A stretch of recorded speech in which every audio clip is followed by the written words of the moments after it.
बिस्मिल्लाहिर्रहमानिर्रहीम। अस्सलामुअलैकुम। आज हमारा जो है वो दूसरा लेक्चर स्टार्ट होगा। जो हमने सब्जेक्ट स्टार्ट किया वह कोर्स है हमारा सॉफ्टवेयर इंजीनियरिंग का।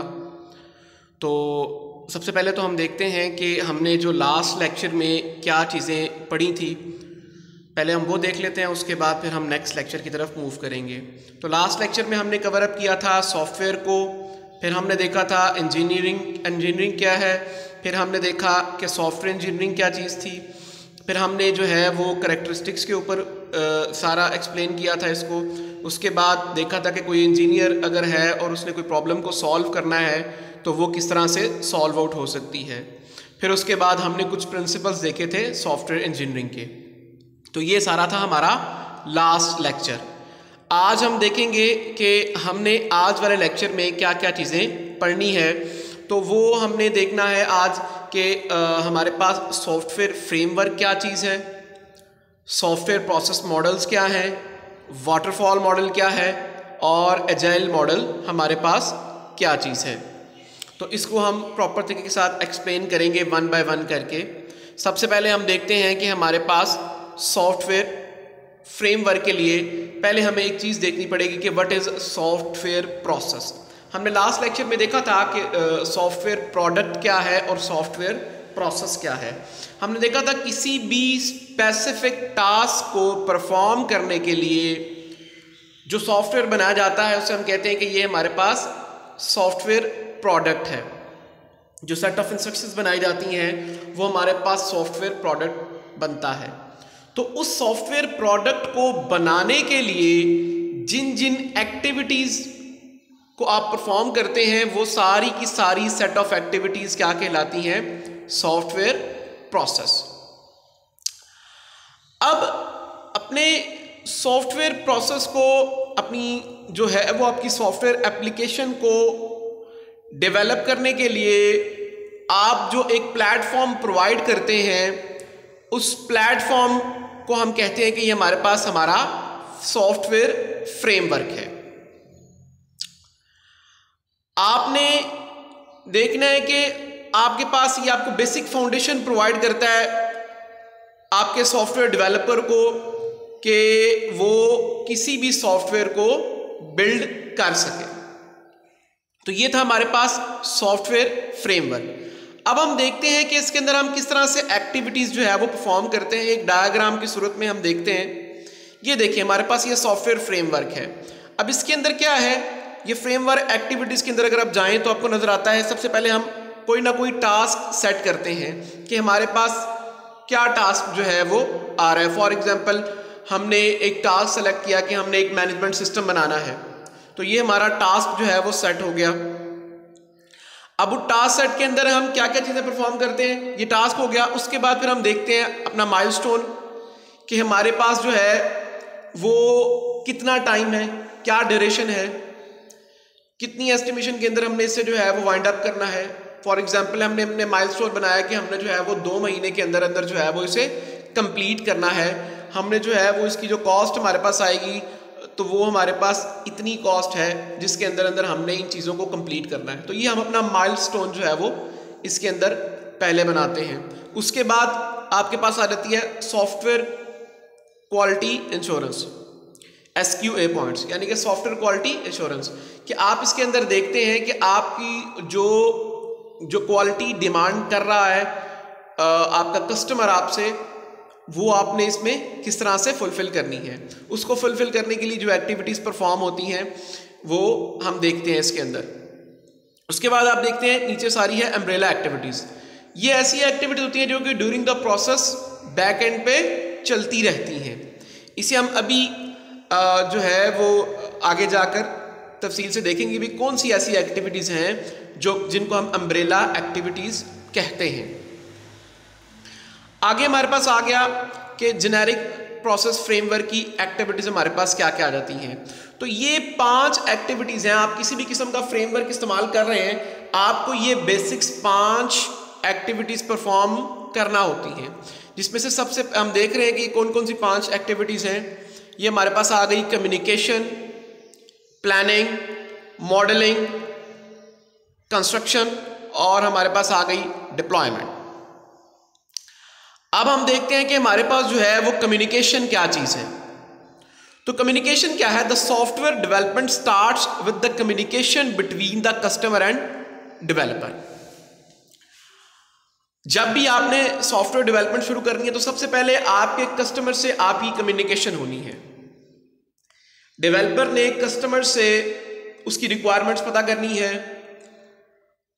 कस्टमर को भी क्लियर करना है कि आपके रिक्वायरमेंट्स एक्चुअल क्या हैं और आपकी जो रिक्वायरमेंट्स के अकॉर्डिंग इसके ऊपर वर्कआउट किस तरह से हो सकेगा। तो ये सारी की सारी पहले क्या चीज़ें होती हैं? पहले कम्युनिकेशन होती है। कस्टमर डेवलपर से कम्युनिकेट करता है अपने प्रोजेक्ट के हवाले से, या जो भी प्रोजेक्ट उसे बनवाना है उससे रिलेटेड जो भी चीज़ें डिमांड करनी है कस्टमर ने वो डिमांड करता है, और उस अकॉर्डिंग कोई भी क्वेश्चन अगर आपने कस्टमर से पूछना है डेवलपर ने तो वो उससे पूछता है। तो जैसे ही आप डेवलपिंग स्टार्ट करते हैं तो सबसे पहला जो आपके पास एक्टिविटी परफॉर्म करने के लिए होती है वो क्या होती है कि आपने कम्युनिकेशन करनी है। किन दो के दरमियान कम्युनिकेशन हो रही है? आपका जो कस्टमर है उसकी कम्युनिकेशन हो रही है आपके डेवलपर के साथ। तो ये पहली एक्टिविटी थी। उसके बाद हम देखते हैं प्लानिंग। जब हमें पता लग गया कि हमारे पास कस्टमर ने ये डिमांड कर ली, हमने कस्टमर से कम्युनिकेट किया और हमें पता लगा कि उसने ये हमारे से डिमांड की है कि ये चीज़ हमने बना के उसे देनी है, तो फिर आप उसकी कंप्लीट एस्टिमेशन करना शुरू करते हैं। अब आप उसकी प्लानिंग की तरफ आते हैं कि अच्छा कस्टमर ने मुझसे ये डिमांड की है, इस डिमांड के अकॉर्डिंग तो मुझे तकरीबन जो है वो इस तरह से स्केड्यूल बनाना पड़ेगा कि मेरे पास जो टाइम है वो 2 महीने में है, तो मैंने अपनी एक्टिविटीज़ को इस तरह से सेट करना है, मैंने अपनी प्लानिंग को इस तरह से करना है कि मैं 2 महीने के अंदर अंदर जो है वो इसको टास्क को कंप्लीट कर सकूं। जो मैंने डिमांड की, जितनी कॉस्ट की डिमांड की मैंने अपने कस्टमर से, उस कॉस्ट के अंदर मुझे किस तरह से अपने सारे के सारे प्रोडक्ट को लेकर चलना है। तो ये ट्रैकिंग जो है वो आपकी स्टार्ट हो जाती है टुवर्ड्स योर प्रोजेक्ट। फिर जब आप प्लानिंग कर लेते हो उसके बाद आप क्या करते हो? मॉडलिंग। अब आपने अपनी तमाम रिक्वायरमेंट का एनालिसिस करना शुरू कर देना है कि मुझे इसको प्रोजेक्ट को बनाने के लिए ये रिक्वायरमेंट्स, ये टूल्स रिक्वायर हैं। ठीक है जी। उसके अंदर फिर आप जब टूल्स इकट्ठे करते हैं तो फिर आप क्या करते हैं? अपना डिज़ाइन जो है वो बनाना शुरू करते हैं। उस डिज़ाइन में आपने क्या करना होता है? आपने एल्गोरिदम्स रेडी करने होते हैं, आपने फ्लो चार्ट रेडी करना होता है। तो एल्गोरिदम्स क्या है? Algorithm basically step by step अपने सॉल्यूशन की तरफ चलना है। और उसके बाद आप जो फ्लो चार्ट है वो क्या है? वो आपका जो भी डिज़ाइन आपने उसकी पूरी डायग्राम बना देनी है। ठीक है जी। जो भी आपके पास क्या कहते हैं आपके पास प्रोजेक्ट है तो जो है वो चार्ट की फॉर्म में, डायग्राम की फॉर्म में कंप्लीट एक फ्लो डायग्राम आप जो है वो बना लेते हैं। ठीक है जी। तो ये आपके पास फ्लो चार्ट बनता है, क्योंकि आपने फ्लो चार्ट बनाना है, अपनी डायग्राम बनानी है, तब भी आप कोडिंग की तरफ मूव कर सकते हैं, तभी आप उस डायग्राम के अकॉर्डिंग उसकी कोडिंग करना स्टार्ट करते हैं। तो यही अगला हमारा जो है वो एक्टिविटी भी है, वो है construction. Construction consist of code generation and testing part. क्या करना है? आपने सबसे पहले जब डिज़ाइन तैयार कर लिया, अपना फ्लो चार्ट तैयार कर लिया, तो फिर आप मूव करते हैं किसकी तरफ? कोड जनरेशन की तरफ। ठीक है। जब आप कोड जनरेशन क्या कर रहे होते हैं उसके साथ साथ फिर आप उसकी जैसे कोड जनरेशन हो जाती है तो उसके साथ आप क्या करते हैं? उसकी टेस्टिंग करना शुरू करते हैं। तो ये हमारे पास कंस्ट्रक्शन की एक्टिविटीज़ होती है कि coding part implements the design detail using an appropriate programming language. जो भी उसके अकॉर्डिंग आपने प्रोग्रामिंग लैंग्वेज स्टार्ट किया, फॉर एग्जांपल अपना प्रोग्राम जो है वो C में बना रहे हैं, C++ में बना रहे हैं, या कोई और प्रोग्रामिंग लैंग्वेज में बना रहे हैं, तो उस लैंग्वेज के अकॉर्डिंग आप उसकी कोडिंग जो है वो स्टार्ट करना शुरू कर देते हैं। और जब वो कोडिंग कंप्लीट हो जाती है तो फिर आप उसको क्या करते हैं? वो ठीक है या नहीं है, आप उसकी टेस्टिंग करना शुरू कर देते हैं।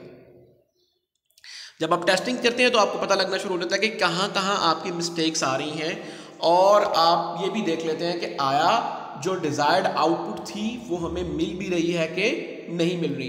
तो ये सारा टेस्टिंग का प्रोसीजर, कोडिंग का प्रोसीजर जो है वो कंस्ट्रक्शन एक्टिविटीज़ में आता है। उसके बाद हमारे पास जो लास्ट एक्टिविटी है वो क्या होती है? वो होती है हमारे पास डिप्लॉयमेंट। यानी कि अब आपने अपने कस्टमर तक अपनी प्रोडक्ट जो है वो डिलीवर कर देनी है और उसके बाद उसका फीडबैक लेना है। और उस फीडबैक के दौरानिया में अगर कस्टमर जो है वो किसी करेक्शन की तरफ जाता है कि इस चीज़ को इस तरह से कर दें, या वो इसमें थोड़ी सी मज़ीद चेंजिंग लेके आना शुरू करता है या कोई एडिशनल चीज़ ऐड करता है, तो वो सारी की सारी जो है वो इस एक्टिविटी में आती है कि आपने अपनी प्रोडक्ट को मज़ीद बेहतर किस तरह से करना है, उसमें एडिशनल चीज़ें ऐड करके आपने किस तरह से जो है वो अपने प्रोडक्ट को बेहतर से बेहतर कर लेना है। ये सारी चीज़ें किस में आ जाती हैं, आपकी डिप्लॉयमेंट के अंदर आ जाती हैं।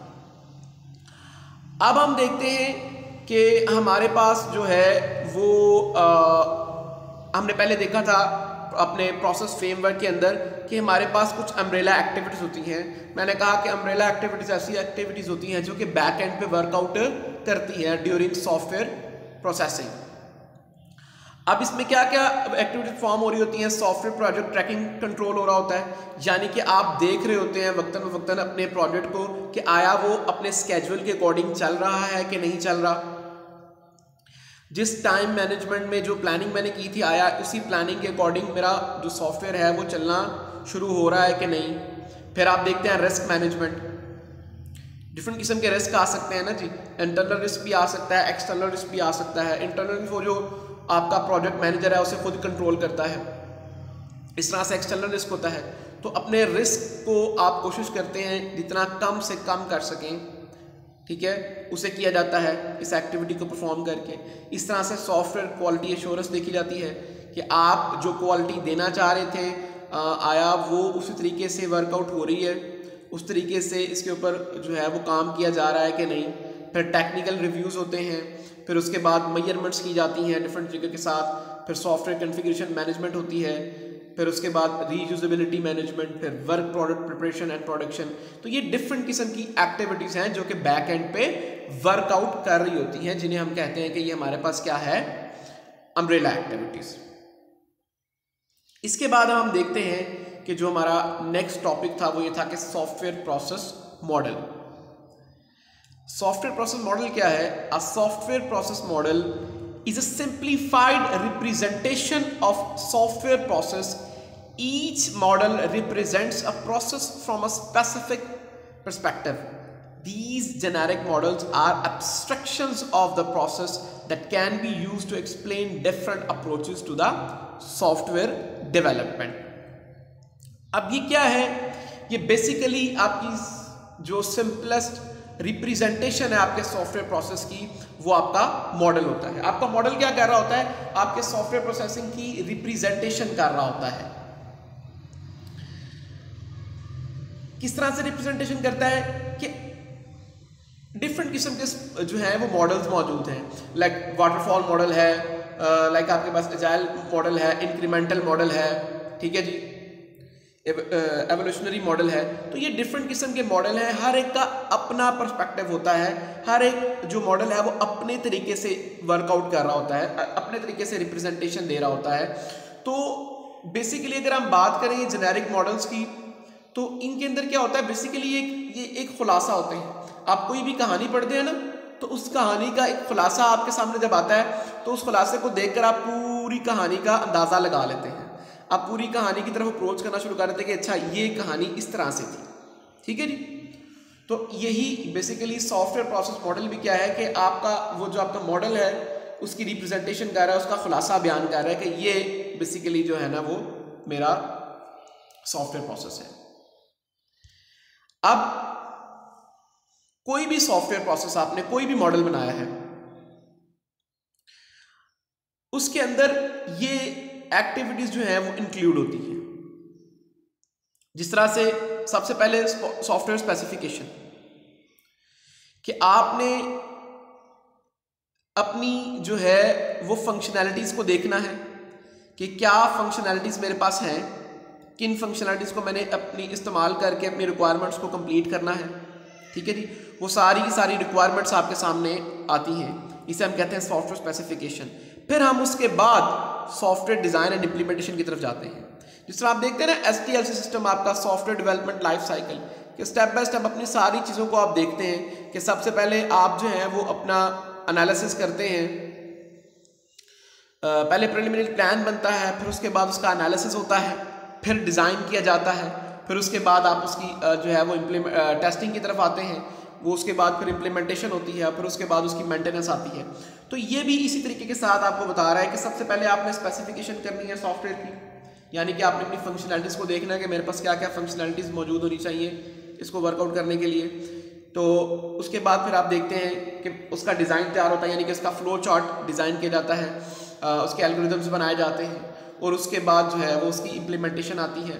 उसकी जो है जब इम्प्लीमेंटेशन हो जाती है तो फिर उसके बाद आप वेरिफिकेशन और वैलिडेशन की तरफ आते हैं, यानी कि आप उसकी टेस्टिंग करना शुरू करते हैं, देखते हैं, कंफर्म करते हैं कि ये कस्टमर की नीड्स को पूरा कर सकता है या नहीं कर सकता। फिर उसके बाद जो है वो आप उसकी जब आप बना लेते हैं तो फिर आप सॉफ्टवेयर एवोल्यूशन की तरफ आते हैं, यानी कि सॉफ्टवेयर की मेंटेनेंस करना शुरू कर देते हैं कि अगर उसमें कोई भी चीज़ मॉडिफाइड करने की अगर आपके पास ज़रूरत है तो आप उसे मॉडिफाई कर सकें। किसी किस्म की अगर चेंजिंग लानी है उसकी मेंटेनेंस को बरकरार रखने के लिए तो आप जो है वो उसके अंदर जो है वो चेंजेस भी लेकर आ सकें। तो ये एक्टिविटीज़ जो हैं वो 4 एक्टिविटीज़ ये मस्ट इंक्लूड होती हैं आपके किसी भी सॉफ्टवेयर प्रोसेस के अंदर। अब जब हम प्रोसेस मॉडल की बात कर रहे थे तो प्रोसेस मॉडल के अंदर हमारे पास एक मॉडल आता है जिसे हम कहते हैं कि वाटरफॉल मॉडल। बड़ा फेमस मॉडल है वाटरफॉल मॉडल। अब ये वाटरफॉल मॉडल क्या है?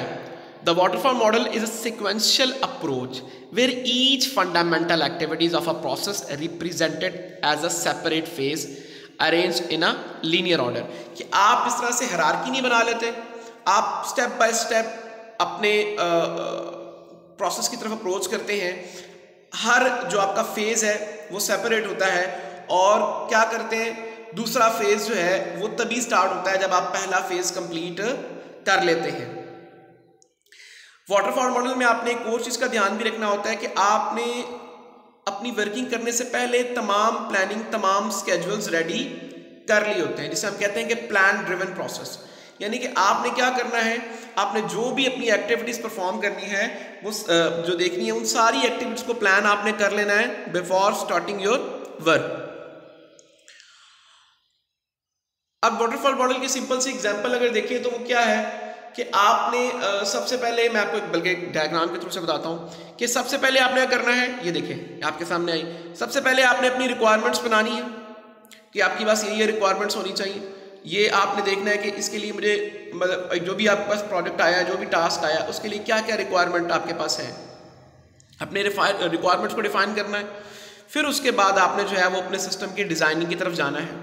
जब आप उसकी डिज़ाइनिंग की तरफ जाते हैं तो फिर आप उसकी इम्प्लीमेंटेशन करते हैं। इम्प्लीमेंटेशन साथ आप क्या करते हैं, सबसे पहले यूनिट टेस्टिंग होती है, यानी कि आपने अपने प्रोग्राम को अगर डिफरेंट छोटे छोटे मॉड्यूल्स में, हमने कहा ना डिवाइड योर वर्क आपने किया होता है, छोटे छोटे मॉड्यूल्स में आपने कन्वर्ट किया होता है, तो हर मॉड्यूल की जो टेस्टिंग होती है हम कहते हैं यूनिट टेस्टिंग। यूनिट टेस्टिंग करने के बाद फिर हम अपने पूरे सिस्टम की जो है वो टेस्टिंग करते हैं, और उसके बाद फिर उस ऑपरेशन को परफॉर्म करने के बाद आप उसकी मेंटेनेंस की तरफ जाते हैं। तो ये वाटरफॉल मॉडल है, स्टेप बाय स्टेप करके। किस तरह की नेचर होती है हम देख लेते हैं वाटरफॉल मॉडल की, कि the result of each phase is one or more documents that should be approved and the next phase shouldn't be started until the previous phase has completely been finished। क्या करते हैं, आप पहले एक phase की तरफ चलते हैं, स्टेप बाय स्टेप परफॉर्म कर रहे हैं, सिक्वेंशली चल रहे हैं कि सबसे पहले पहला फेज आएगा, आपने थर्ड फेज की तरफ वर्किंग करनी है। नहीं, आपको पहले पहला फेज कंप्लीट करना पड़ेगा। जब वो कंप्लीट हो जाएगा आपका पहला फेज, फिर आप सेकंड फेज की तरफ जाएंगे। जब सेकंड फेज कंप्लीट हो जाएगा उसके बाद फिर जो है वो आप थर्ड फेज की तरफ जाएंगे, उसके बाद नेक्स्ट फर्दर अपने फेजेस की तरफ मूव करेंगे। ऐसा नहीं है कि आपने जो है वो रैंडम चले जाना है, आपने थर्ड फेज के ऊपर चलना है, यानी कि आपने अभी अपनी रिक्वायरमेंट गैदर नहीं की हुई, आपने अभी तक अपना जो है वो फ्लो चार्ट बनाया नहीं है, तो और आप पहले ही कोडिंग की तरफ चले चलें, ऐसा नहीं होता। पहले आपको क्या करना है, अपनी तरतीब के साथ रिक्वायरमेंट्स बनानी है, फिर उसके बाद उसकी डिज़ाइनिंग की तरफ आना है, और उसके बाद फिर उसकी कोडिंग और टेस्टिंग की तरफ मूव करना है। तो ये नेचर होती है आपकी वाटरफॉल मॉडल के फेजेस की। ये कब इस्तेमाल किया जाता है, ये वाला मॉडल, डिफरेंट किस्म के मॉडल हैं जी आपके पास प्रोसेस मॉडल्स। तो ये वाला मॉडल कब इस्तेमाल किया जाता है, जब आप पता हो कि the waterfall model should only be applied when the requirements are well understand and unlikely to change radically during development, as this model has relatively rigid structure which makes it is relative hard to accommodate changes when the process is underway। आपके पास ऐसी situation आए जब आपके पास जितनी भी आपके requirements हैं वो ऑलरेडी अंडरस्टूड हों बड़े क्लियर कट अंदाज से, क्योंकि इसके अंदर बड़ा मुश्किल होता है जब आपका प्रोसेस चल पड़ता है, उस प्रोसेस के चलने के बाद किसी भी किस्म की अगर उसके अंदर चेंजिंग लेकर आनी है, ठीक है जी, तो वो इस पे बड़ी मुश्किल हो जाती है। अगर आपको during the process bar bar changing लेकर आनी है तो इस तरह के प्रोजेक्ट में आप वाटरफॉल मॉडल का इस्तेमाल नहीं करते। आप वाटरफॉल का इस्तेमाल कब करते हैं? जब आपके पास ऐसा प्रोजेक्ट हो जिसकी रिक्वायरमेंट्स ऑलरेडी आपको नोन हो। मैंने आपको शुरू में बताया था कि वाटरफॉल मॉडल क्या है, जिसके अंदर आप वर्किंग स्टार्ट करने से पहले ही तमाम प्लानिंग कर चुके होते हो। ड्यूरिंग वर्किंग आप जो है वो उसके अंदर चेंजिंग लाना मुश्किल हो जाता है आपके लिए, आप उस तरह से चेंजिंग उसके अंदर नहीं ला सकते। तो इस तरह का जब आपके पास प्रोडक्ट बनता है तो तब आप जो है वो वाटरफॉल मॉडल का इस्तेमाल करते हैं। अगर आपको लग रहा है कि आपके पास जो है वो एक ऐसा प्रोजेक्ट आया है जिसके अंदर आपने जो है वो बार बार डिफरेंट किस्म के सर्कमस्टेंसेस आ रहे हैं, डिफरेंट किस्म की आपके पास जो है वो कंडीशन आ रही हैं, यानी कि आपने बार बार अपने ड्यूरिंग प्रोसेस अपने प्रोडक्ट में चेंजिंग लेकर आनी है, तो फिर आप कौन सा मॉडल इस्तेमाल करते हैं? फिर आप ये एजाइल डेवलपमेंट प्रोसेस इस्तेमाल करते हैं, यानी कि ये वाला मॉडल आप इस्तेमाल करते हैं। इसमें क्या है, ये आपको फ्लैक्सिबिलिटी प्रोवाइड करता है। जो एजाइल मॉडल है इसमें क्या होता है, इसमें आपके पास ये फ्लैक्सिबिलिटी आ जाती है कि आपने अपना ड्यूरिंग द प्रोसेस जिस वक्त भी आपको ज़रूरत पड़े आप जो है वो अपने मॉडल के अंदर इंक्रीमेंटल तौर पर चेंजिंग लेके आते रहे। हर थोड़े अरसे के बाद आप जो है वो इसके अंदर चेंजिंग लेकर आ सकते हैं। इस तरह का अगर आपके पास प्रोडक्ट है जिसमें आपको बार बार प्रोसेसिंग के अंदर चेंजिंग चाहिए तो फिर आप एजाइल मॉडल की तरफ मूव करते हैं। अब इस प्रोसेस के अंदर कुछ प्रिंसिपल्स होते हैं, उस प्रिंसिपल की डिस्क्रिप्शन भी आगे आपके पास मौजूद है कि आपने कस्टमर इन्वॉल्वमेंट रखनी है। कस्टमर जो है वो ड्यूरिंग द प्रोसेस आपसे इसके अंदर वक्तन फवक्तन चेंजेस डिमांड कर रहा होता है और आपने उसको कस्टमर से कम्युनिकेट करके उसके अंदर चेंजिंग्स लेकर आनी होती है। ठीक है जी, तो यही आपके पास क्या है, इंक्रीमेंटल डिलीवरी, कि आपने अपने प्रोसेस के अंदर फर्दर जो है वो चेंजिंग करते रहना है। उसके लिए आपके पास ऐसे डेवलपमेंट टीम मौजूद होगी जिनके पास ये स्किल्स मौजूद होते हैं कि वो जो है वो अपने आप को एक्सप्लोर कर सकें, डिफरेंट किस्म की चीज़ों के ऊपर बगैर किसी जो है वो हेजिटेशन के नई चीज़ों की तरफ मूव ऑन कर सकें। आपको ऐसी रिकग्नाइज्ड टीम निकालनी पड़ती है जो कि आपके ऊपर इसके ऊपर वर्कआउट कर सके। उसके बाद अगर आपको कहीं पर भी चेंजिंग है तो वो चेंजिंग अगर आपके एटमॉस्फेयर के ऊपर असर ना डाले, आपके प्रोडक्ट के ऊपर उस तरह से इफेक्ट ना हो, आपकी परफॉर्मेंस के ऊपर उस तरह से इफेक्ट ना हो, चेंजेस जो हैं वो इजीली अडॉप्टेबल, एक्सेप्टेबल आपके पास हो जाए और बड़े सिंपलेस्ट वे के अंदर आप जो है वो उसकी मेंटेनेंस भी कर सकें। यानी कि सॉफ्टवेयर जब डेवलप हो रहा है उसके दौरानिया भी आप बड़े सिंपल वे के अंदर उसके अंदर चेंजिंग ला सकें और सॉफ्टवेयर डेवलप हो जाने के बाद भी अगर आपको कुछ चेंजेस रिक्वायर हैं तो आप इसके अंदर कर सकें। अब ये जो एजाइल डेवलपमेंट प्रोसेस है इसके अंदर क्या होता है, आपने पहले भी देखा, मैंने आपको बताया कि आप कस्टमर की जो है वो इन्वॉल्वमेंट इसके अंदर लाजमी होती है, क्योंकि फर्दर टाइम के साथ साथ जो है वो आपको कस्टमर जो है वो डिमांड करता रहता है और आपने ड्यूरिंग द प्रोसेस उस डिमांड को पूरा करना होता है। इसके अंदर आपके पास जो है वो उस तरह से फॉर्मल होकर डॉक्यूमेंटेशन नहीं तैयार करनी पड़ती, इनफॉर्मल वे के अंदर रहकर आपने फर्दर जो है वो कम्युनिकेट करना होता है अपने कस्टमर के साथ और उसके अकॉर्डिंग जो है वो उसमें चेंजिंग्स लेके आए जाते हैं। और ये आपके पास तभी यूज़ हो सकता है जब आपको जो है वो ड्यूरिंग द प्रोसेस चेंजिंग करनी हो, तभी आप जो है वो इस जो है वो एजाइल डेवलपमेंट प्रोसेस को जो है वो इस्तेमाल करते हैं। तो ये हमारा आज का लेक्चर था जिसके अंदर हमने देखा कि हमारे पास सॉफ्टवेयर प्रोसेस फ्रेमवर्क क्या है। फिर हमने जो है वो इसके अंदर देखा कि हमारे पास जो है वो डिफरेंट किस्म के प्रोसेस मॉडल्स आते हैं। वो मॉडल्स, प्रोसेस मॉडल्स किन्हें कहते हैं, डिफरेंट किस्म के प्रोसेस मॉडल्स को भी हमने देखा, जिसमें हमने वाटरफॉल मॉडल को स्टडी किया, फिर हमने एजाइल को स्टडी किया और देखा कि दोनों चीज़ें बड़ी ऑपोजिट हैं। कि जब आपके पास ऐसा प्रोडक्ट आता है जिसके अंदर आपने पहले से ही हर एक्टिविटी को अंडरस्टैंड कर लेना है, ड्यूरिंग प्रोसेस आपने चेंजिंग नहीं लेकर आनी, ड्यूरिंग प्रोसेस चेंजिंग लेकर आना आपके लिए डिफ़िकल्ट है, तो इस तरह के सिनेरियो के अंदर आप वाटरफॉल मॉडल का इस्तेमाल करते हैं। और जब आपको पता है कि आपने कस्टमर की इन्वॉल्वमेंट रखनी है, ठीक है जी, फर्दर कस्टमर आपसे डिमांड करता रहेगा और उसके अंदर फर्दर चीज़ें जो हैं वो आपने चेंजिंग की तरफ लेकर आनी है, तो फिर आप एजाइल प्रोसेस मॉडल की तरफ आते हैं। तो ये हमारा आज का सारा लेक्चर था। इंशाल्लाह हम इस प्रोसेस मॉडल को कंटिन्यू करेंगे। नेक्स्ट लेक्चर के अंदर हम डिफरेंट किस्म के और जो प्रोसेस मॉडल्स हैं उन्हें भी देखेंगे और फिर नेक्स्ट 3rd चैप्टर की तरफ भी जो है वो मूव करेंगे जी।